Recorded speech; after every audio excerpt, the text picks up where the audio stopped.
Ontem o Ibovespa fez mais um dia de subida forte.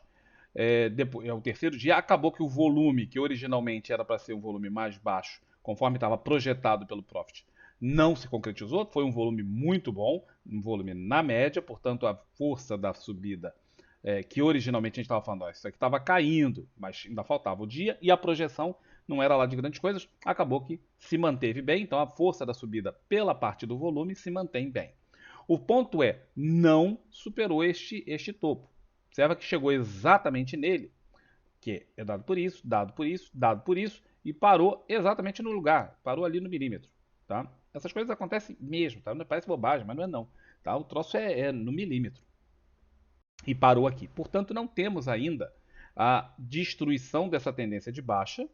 É muito provável que aconteça isso hoje, né?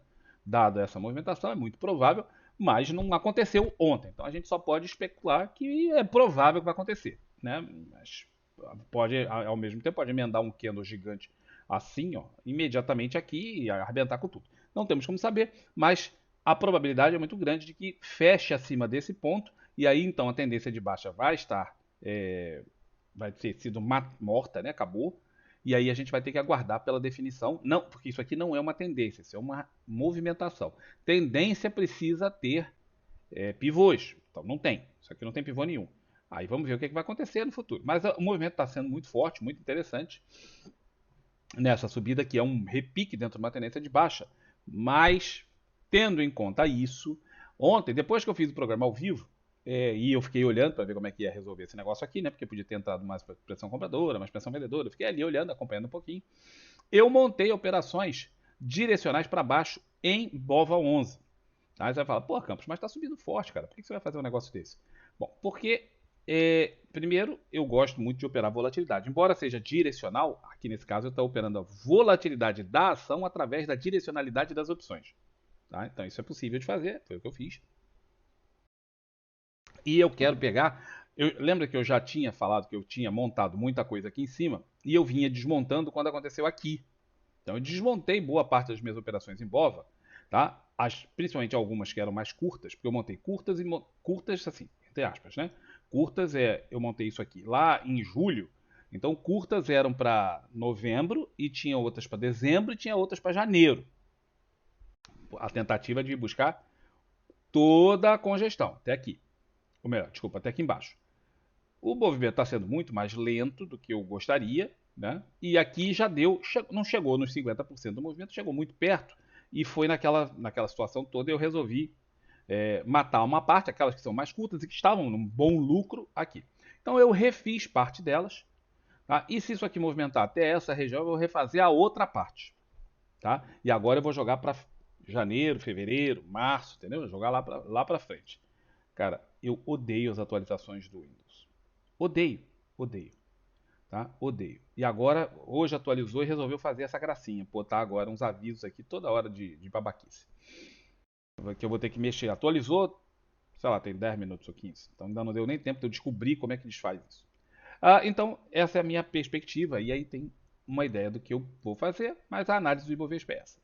O Small Caps ontem também deu uma reagida bem forte, tá? Mas ainda dentro no canal de baixo. Observe que enquanto o Ibovespa está ensaiando o fim de uma tendência, o Small Caps não está nem perto disso. Tá? O Small Caps continua sendo uma tendência de baixa dentro de um canal de baixa, tá? Dentro de um canal de baixa, e começa inclusive a dar a situação em que as pessoas podem começar a pensar em vender, tá? Em vender os Small Caps para pegar a continuidade desse movimento para baixo.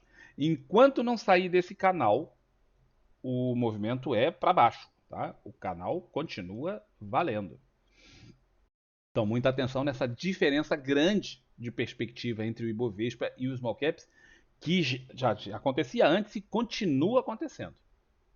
O dólar ontem caiu, não forte, mas caiu generosamente, né? Tinha essa barra para se acionar, acionou aqui, muita gente não teria feito porque o trade estava na cara da média de 200, era difícil, mas aqui já não tinha muito que o cara discutir, dava para fazer o trade e o trade foi muito interessante. Traz o dólar com volume para baixo, volta para dentro da máxima, para dentro desse range da máxima e da mínima do contrato anterior, o que é importante. Tá? Ficou alguns dias fora, mas já cedeu, já voltou. E no caso de perder isso aqui, tem trade aí para a galera, né, que opera curto, que opera no day trade. Tem trade até a média, que é dado por essa linhazinha que eu acabei de mexer, e tem trade aqui.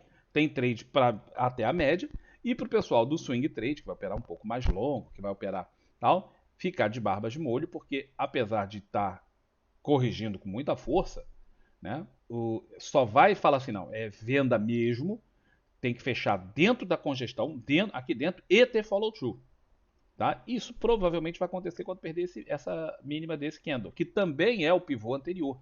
Portanto, as duas coisas deverão acontecer mais ou menos de forma simultânea, se acontecerem, claro, né? Pode quicar na média de 200, fazer o kick na média, fazer aqui o kick na média, é uma possibilidade, e voltar a funcionar para cima. Mas essa correção está bastante forte, com candles bem fortes, volume bom. Então é muito provável que isso consiga chegar aqui na média de 200 com uma certa na média de 20 com uma certa facilidade, tá? Então tem que ficar atento nisso aqui. Ontem, Petrolinda fazendo seu movimento lindo, um espetáculo, né? Teve o hole in the wall, continuou fazendo movimentação para cima, corpo menor, mas sem uma sombra significativa maior, portanto isso aqui é natural. Por que é natural? Porque é rompimento de topo histórico. Agora, todos os candles deverão ser candles pequenos, como isso aqui. Ó. Toda vez que vai fazendo topo histórico, ela vai tendo que empurrar. É como você ter que empurrar sei lá, uma caixa muito grande, né? Uma caixa muito pesada. Num primeiro momento, enquanto a caixa, vamos dizer que você está empurrando caixas. Aí você vem empurrar uma caixa. É leve, você está empurrando. Aí essa caixa encosta na próxima caixa, quando você empurra já é um pouco mais pesado.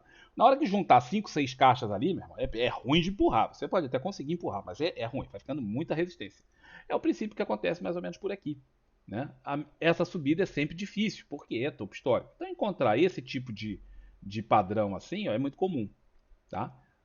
Nada de espantoso, não tem as sombras que nos deixariam apavorados com algum tipo de. Não, aqui a coisa começa a sinalizar como foi isso aqui, e nós mencionamos, ó, isso aqui era um padrão e que você fala assim, não, isso aqui está encerrando, isso aqui não. Tá? E o Rolling Wall mantém a firmeza para cima. Acho que as pessoas estão supervalorizando o impacto econômico desse problema em Israel. Acho que as pessoas estão realmente superdimensionando isso. Tá? Do ponto de vista humanitário é uma tragédia, do ponto de vista social é uma tragédia, uma coisa horrorosa que está sendo feita lá, o que foi feito e o que está sendo feito. Mas é um conflito militar entre um Estado e uma facção ridiculamente frágil de um país não, de uma região paupérrima, e que já aconteceu, sei lá, umas 50 vezes ao longo dos últimos, sei lá, 20, 30 anos. Portanto, é uma coisa bastante corriqueira, comum já. Mas o pessoal está muito assustado ainda por causa da guerra da Ucrânia e fica muito ali. Ai, porque o petróleo. Israel não produz petróleo, a Palestina não produz petróleo, eles têm zero impacto no comércio de petróleo do mundo, não tem oleoduto passando por nenhum dos dois lugares, portanto o impacto deles no petróleo é zero. Zero, absolutamente zero. Só um segundo.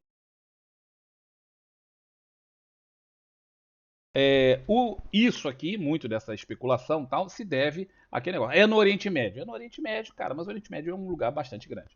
Enquanto não, a Síria é um país devastado pela guerra, zero capacidade militar de intervir.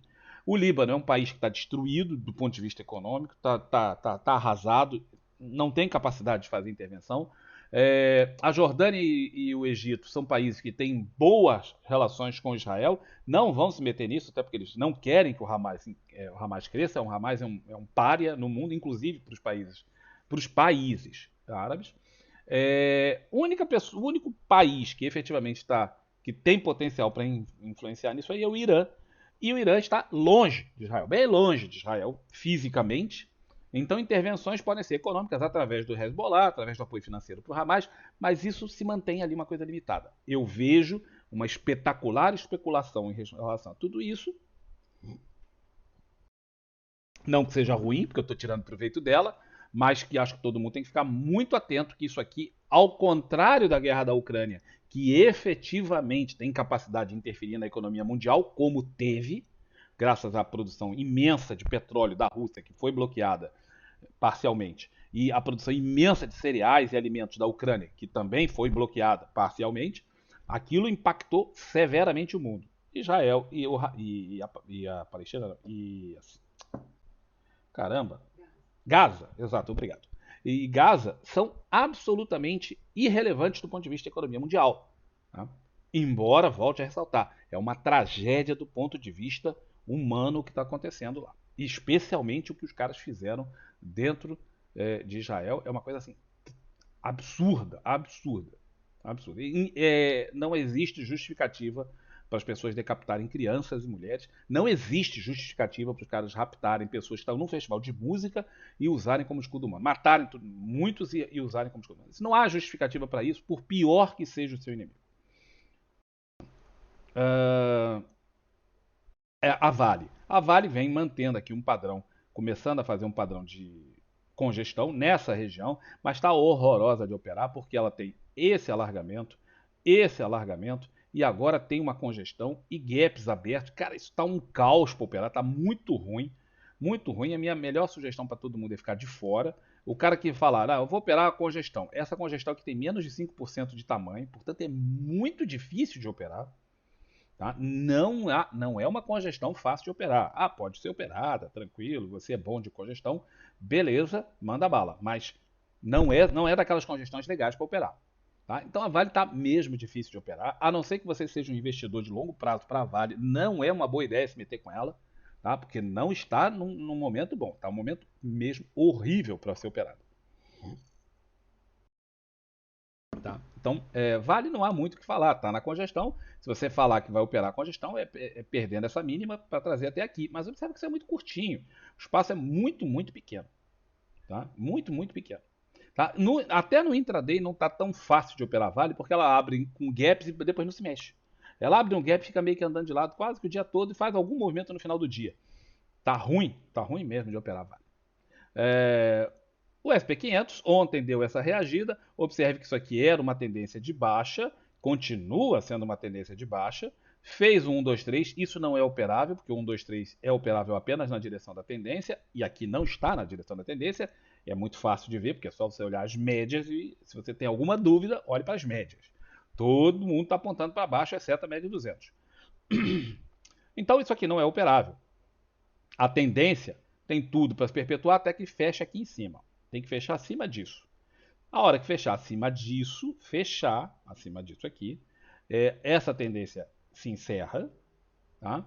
E aí a gente vai ter que aguardar a formação de uma nova tendência, que no momento não temos. Por quê? Mesmo que feche aqui em cima, nós não temos um fundo mais alto que o outro. Isso aqui é uma bagunça, é tudo mais ou menos no mesmo nível, e um fechamento acima não vai produzir um pivô. Tá? A média está caindo forte, então tem essa situação da média caindo forte e tem esse gap que está aberto aqui, que inclusive foi, vamos dizer assim, um gap poderoso para poder superar esses fundos que estão aqui atrás. Não vejo assim muito espaço para operar. Isso aqui está confuso.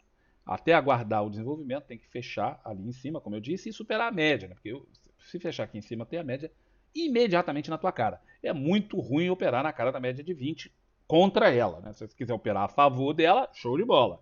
Aí é bom, tá? O cara que está pensando, chegando aqui eu vendo, aí o cara tem argumentos muito bons para vender, porque é o topo anterior, fundo, topo anterior e a média de 20 na cara. O cara procura um primeiro sinal, seja até nos 15 minutos, 60 minutos, e opera vendida aqui. É uma boa estratégia se o cara pensar em fazer isso. Tá? Mas o cara olhando esses três candles, ele vai falar assim, pô, eu não estou afim de vender. Também não está errado de não querer vender, mas comprar não seria a minha primeira alternativa aqui. Então, se você não quer vender e não está numa boa hora para comprar, você fica de fora e espera.